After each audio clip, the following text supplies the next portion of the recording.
Hi friends, customer പുതിയൊരു വീഡിയോയിലേക്ക് എല്ലാ കൂട്ടുകാർക്കും സ്വാഗതം. ഇന്നത്തെ നമ്മുടെ ടോപ്പിക് LGS LDC 2024 എഴുതുന്ന കൂട്ടുകാർക്കായി പ്രീവിയസ് ക്വസ്റ്റ്യൻ പേപ്പർ പ്രാക്ടീസാണ്. പ്രീവിയസ് ക്വസ്റ്റ്യൻ പേപ്പറും അതിൻ്റെ റിലേറ്റഡായി വീണ്ടും ചോദിക്കാവുന്ന ക്വസ്റ്റ്യൻസുമാണ്. അപ്പോൾ നമുക്ക് നോക്കാം. ഒന്നാമത്തേത്, ഇന്ത്യയിൽ പഞ്ചവത്സര പദ്ധതികൾ ആരംഭിച്ച വർഷം. ഇന്ത്യയിൽ പഞ്ചവത്സര പദ്ധതികൾ ആരംഭിച്ച വർഷം ഈ ആണ് 1951. അതുമായി റിലേറ്റഡ് നമുക്ക് ചോദ്യങ്ങൾ നോക്കാം. പഞ്ചവത്സര പദ്ധതികൾക്ക് അന്തിമ അനുമതി നൽകുന്നത് NDC, അതായത് നാഷണൽ ഡെവലപ്മെൻറ്റ് കൗൺസിൽ. ഒന്നാം പഞ്ചവത്സര പദ്ധതിയുടെ കാലയളവെന്ന് പറയുന്നത് 1951 to 1956 വരെയാണ്. ഒന്നാം പഞ്ചവത്സര പദ്ധതിയുടെ ഊന്നൽ നൽകിയത് കാർഷിക മേഖല. ഒന്നാം പഞ്ചവത്സര പദ്ധതി ഊന്നൽ നൽകിയിരിക്കുന്നത് കാർഷിക മേഖലയിലാണ്. അതുപോലെ ഒന്നാം പഞ്ചവത്സര പദ്ധതി അറിയപ്പെടുന്നത് ഹാരോൾഡ് ഡോമർ മാതൃക എന്നാണ്. ഹാരോൾഡ് ഡോമർ മാതൃക. Community development programme, family planning programme എന്നിവ ആരംഭിച്ചത് ഒന്നാം പഞ്ചവത്സര പദ്ധതി കാലത്താണ്. രണ്ടാം പഞ്ചവത്സര പദ്ധതി നോക്കാം. രണ്ടാം പഞ്ചവത്സര പദ്ധതി ഊന്നൽ നൽകിയത് വ്യവസായ മേഖലയ്ക്കാണ്. അതുപോലെ രണ്ടാം പഞ്ചവത്സര പദ്ധതി അറിയപ്പെടുന്ന മഹലനോബിസ് മാതൃക എന്നറിയപ്പെടുന്ന പഞ്ചവത്സര പദ്ധതിയാണ് രണ്ടാം പഞ്ചവത്സര പദ്ധതി. മഹലനോബിസ് മാതൃക.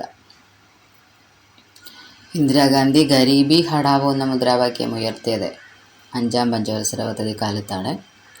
അഞ്ചാം പഞ്ചവത്സര പദ്ധതി കാലത്ത് ഇന്ദിരാഗാന്ധി ഗരീബി ഹഠാവോ എന്ന മുദ്രാവാക്യം ഉയർത്തി. പരീക്ഷകളിലൊക്കെ ചോദിക്കുന്നതാണ്. ഇന്ദിരാഗാന്ധി 20 ദിന പരിപാടികൾ നടപ്പിലാക്കിയത് അഞ്ചാം പഞ്ചവത്സര പദ്ധതി കാലത്താണ്.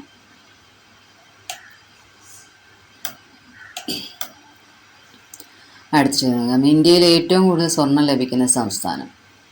ഇന്ത്യയിൽ ഏറ്റവും കൂടുതൽ സ്വർണം ലഭിക്കുന്ന സംസ്ഥാനമാണ് കർണാടക.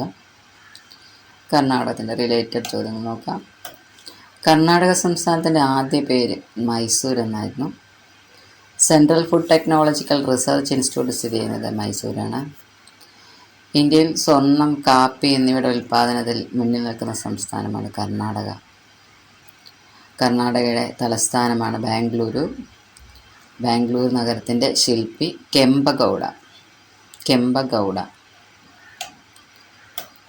സൗത്ത് വെസ്റ്റേൺ റെയിൽവേയുടെ ആസ്ഥാനം ഹൂബ്ലി, കർണാടകത്തിലാണ്. കൈഗ ആണവ നിലയം സ്ഥിതി ചെയ്യുന്നത് കർണാടക. കൈഗ ആണവ നിലയം സ്ഥിതി ചെയ്യുന്നത് കർണാടകത്തിലാണ്. ഈ ക്വസ്റ്റ്യൻസൊക്കെ ആവർത്തിച്ച് ചോദിക്കുന്നതാണ്. എന്നിങ്ങനെ ടോപ്പിക് ഇട്ടിരിക്കുന്നത്. Visvesvaraya industrial and technological museum സ്ഥിതി ചെയ്യുന്നത് ബാംഗ്ലൂരാണ്. Visvesvaraya industrial and technological museum സ്ഥിതി ചെയ്യുന്നത് എവിടെ? ബാംഗ്ലൂരാണ്. മൂന്നാമത്തെ ഒരു ചോദ്യം നോക്കാം. ചുവടെ നൽകിയിരിക്കുന്നവയിൽ ഉരുക്ക് നിർമ്മാണത്തിൽ പ്രസിദ്ധമായ നഗരം ഏത്? ആണ് ദുർഗാപൂർ. ചുവടെ നൽകിയിരിക്കുന്നവയിൽ ഉരുക്ക് നിർമ്മാണത്തിൽ പ്രസിദ്ധമായ നഗരമാണ് ദുർഗാപൂർ. അതുമായി റിലേറ്റഡ് ചോദ്യങ്ങൾ നോക്കാം. ദുർഗാപൂർ ഉരുക്ക് നിർമ്മാണശാല സ്ഥിതി ചെയ്യുന്നത് എവിടെ? പശ്ചിമ ബംഗാളിലാണ് ദുർഗാപൂർ ഉരുക്ക് നിർമ്മാണശാല. ദുർഗാപൂർ ഉരുക്ക് നിർമ്മാണശാലയുടെ നിർമ്മാണത്തിന് സഹായിച്ച രാജ്യം ബ്രിട്ടനാണ്. ദുർഗാപൂർ ഉരുക്ക് നിർമ്മാണശാല നിർമ്മാണത്തിന് സഹായിച്ചത്. അടുത്തത്, ഭിലായി ഉരുക്ക് നിർമ്മാണശാല സ്ഥിതി ചെയ്യുന്നത് ഛത്തീസ്ഗഡിലാണ് ഭിലായി ഉരുക്ക് നിർമ്മാണശാല. ഭിലായി ഉരുക്ക് നിർമ്മാണശാലയുടെ നിർമ്മാണത്തിന് സഹായിച്ച രാജ്യം റഷ്യയാണ് ഭിലായി ഉരുക്ക് നിർമ്മാണശാല നിർമ്മാണത്തിന് സഹായിച്ചത്. ബൊക്കാറോ സ്റ്റീൽ പ്ലാന്റ് സ്ഥിതി ചെയ്യുന്നത് ജാർഖണ്ഡ്. ബൊക്കാറോ സ്റ്റീൽ പ്ലാന്റ് സ്ഥിതി ചെയ്യുന്നത് ജാർഖണ്ഡിലാണ്. ബൊക്കാറോ ഉരുക്ക് നിർമ്മാണശാലയുടെ നിർമ്മാണത്തിന് സഹായിച്ച രാജ്യം റഷ്യ. ബൊക്കാറോ ഉരുക്ക് നിർമ്മാണശാലയുടെ നിർമ്മാണത്തിന് സഹായിച്ച രാജ്യമാണ് റഷ്യ. റൂർക്കേല ഉരുക്ക് നിർമ്മാണശാല സ്ഥിതി ചെയ്യുന്നത് ഒഡീഷ. റൂർക്കേല ഉരുക്ക് നിർമ്മാണശാല സ്ഥിതി ചെയ്യുന്ന ഒഡീഷയിലാണ്. റൂർക്കേല ഉരുക്ക് നിർമ്മാണശാലയുടെ നിർമ്മാണത്തിന് സഹായിച്ച രാജ്യം ജർമ്മനിയാണ് റൂർക്കേല ഉരുക്ക് നിർമ്മാണശാലയുടെ നിർമ്മാണത്തിന് സഹായിച്ചത്. ഇന്ത്യയിൽ പൊതുമേഖല ഇരുമ്പുരുക്കുശാലകളെ നിയന്ത്രിക്കുന്നത് steel authority of India. Steel authority of ഇന്ത്യയാണ്. ഇന്ത്യയിൽ ഗ്ലാസ് വ്യവസായത്തിന് പ്രസിദ്ധമായ സ്ഥലം ഫിറോസാബാദ്, ഉത്തർപ്രദേശ്. ഫിറോസാബാദ് ഉത്തർപ്രദേശാണ്. നാലാമത് വരുന്നത് ഇന്ത്യൻ മിലിറ്ററി അക്കാദമി സ്ഥിതി ചെയ്യുന്ന സ്ഥലം. രണ്ടിയാണ് ഡെറാഡൂൺ. ഡെറാഡൂണിലാണ് ഇന്ത്യൻ മിലിറ്ററി അക്കാദമി സ്ഥിതി ചെയ്യുന്നത്. അതുമായി റിലേറ്റഡ് ചോദ്യം നമുക്ക് നോക്കാം. National defence academy Khadakwasla, Pune.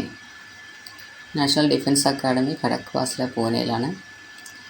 രാഷ്ട്രീയ Indian military college Dehradun, Uttarakhand. Dehradun, Uttarakhand. National defence college ന്യൂഡൽഹിയിലാണ്. National defence college.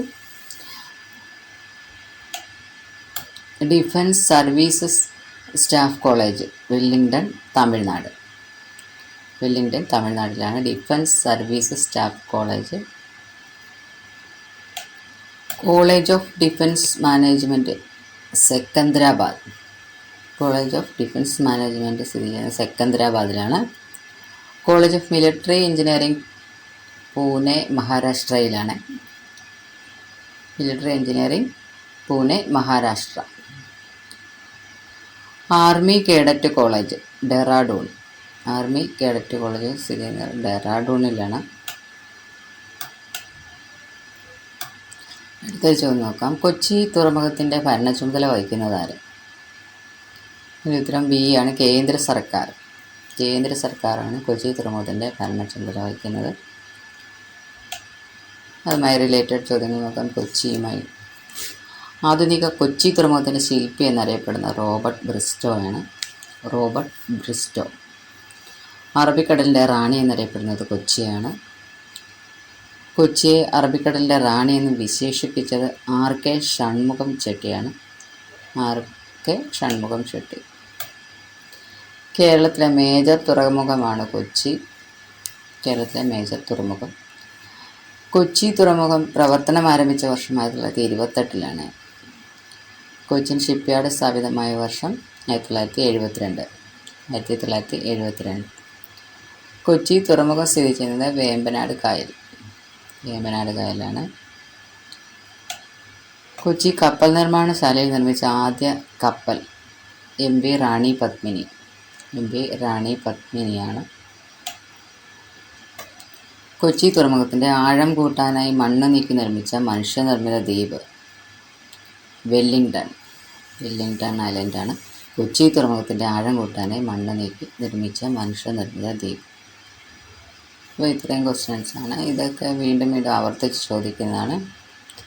ഇതുപോലുള്ള അടുത്ത ക്വസ്റ്റ്യൻസുമായി നമുക്ക് കാണാം. Okay, thank you.